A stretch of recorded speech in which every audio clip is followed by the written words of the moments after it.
તમે મને મૂવમેન્ટ્સ કરવાનું કહો છો, પણ હું તો ઊભી પણ નથી રહી શકતી. આથી તો દુખાવો વધશે. પણ ખરેખર જેટલું વધુ આરામ કરો છો તેટલું શરીર હાલવાનું ભૂલી જાય છે. પછી શરીર હાલવાથી ડરવા લાગે છે અને એ જ ડર દુખાવો વધારે છે.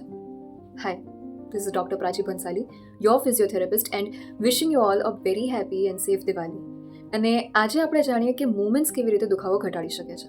પેઇન માત્ર ટિશ્યુનો પ્રોબ્લેમ નથી, તે નર્વસ સિસ્ટમનો રિસ્પોન્સ છે. તમારું મગજ સતત તમારા શરીરથી માહિતી મેળવે છે, બોન્સ, લિગામેન્ટ્સ, મસલ્સ, અને નિર્ણય કરે છે કે તે સંકેત ખતરો છે કે નહીં. હવે પેઇન જો લાંબા સમય સુધી રહે તો તમારું શરીર સંવેદનશીલ બની જાય છે. આને સેન્ટ્રલ સેન્સિટાઇઝેશન કહેવાય. So let's see how movement reduces pain. દુખાવો ઘટાડવામાં મૂવમેન્ટ્સ 3 મુખ્ય રીતે મદદ કરે છે. તમારા શરીરમાં કુદરતી પેઇન કિલર્સ રિલીઝ કરે છે. શરીરમાં લોહી સારી રીતે વહે છે, જેથી તમારા ટિશ્યુઝને પ્રોપર ઓક્સિજન અને પોષક તત્વ મળે છે. અને તમારી નર્વસ સિસ્ટમને ફરીથી શીખવે છે, તમારા મગજને કહે છે કે મૂવમેન્ટ્સ કરવી સેફ છે. હવે જાણીએ ફિઝિયોથેરાપી કેવી રીતે મૂવમેન્ટ્સથી દુખાવો ઘટાડવામાં મદદ કરે છે. So first is assessment and pain education. સૌથી પહેલાં અમે દુખાવાનો પ્રકાર અને તે કેવી રીતે વર્તે છે તે સમજીએ છીએ. પછી દર્દીને સમજાવીએ કે હંમેશા દુખાવો નુકસાનનો સંકેત નથી. આથી ડર ઘટે છે અને દર્દી વધુ સેફ અને કોન્ફિડન્ટ મૂવમેન્ટ્સ કરી શકે છે. Second is control mobility. આમાં હળવા અને દુખાવા વગરના મૂવમેન્ટ્સથી શરૂ કરીએ છીએ, જેથી મસલ્સ અને જોઇન્ટ્સની મોબિલિટી રિસ્ટોર થઈ શકે. ફોર એક્ઝામ્પલ, બેક પેઇન માટે પેલ્વિક ટિલ્ટ્સ, કેટ કેમલ સ્ટ્રેચીસ, ની પેઇન માટે હીલ સ્લાઇડ્સ, મિની સ્ક્વોટ્સ.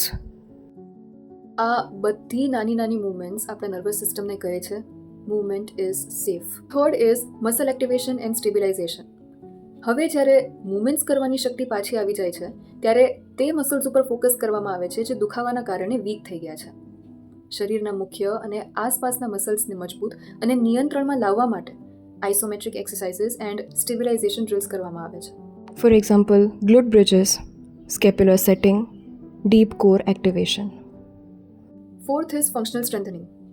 આનો ગોલ એ છે કે દરરોજના કામમાં સરળ અને દુખાવા વગર કરી શકાય તેવી મૂવમેન્ટ્સ ફરીથી લાવવી. So we progress to more challenging exercises. For example, squats, lunges, restricted pulls and restricted પ્રેસીસ.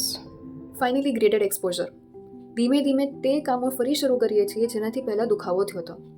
Step by step nervous system શીખે છે કે આ મૂવમેન્ટ્સ કરવી સેફ છે અને ફિયર ઓફ મૂવમેન્ટ ઓછો થાય છે. સો રિમેમ્બર, દુખાવો હંમેશા નુકસાનનો સંકેત નથી અને ફિઝિયોથેરાપી માત્ર તમારો દુખાવો નથી ઘટાડતી, તે તમારા શરીરને ફરીથી સુરક્ષિત રીતે મૂવમેન્ટ શીખવાડી શકે છે. So if you found this video helpful, share this with someone who is struggling with pain. Move safe, move smart, and let your body heal naturally. Thank you.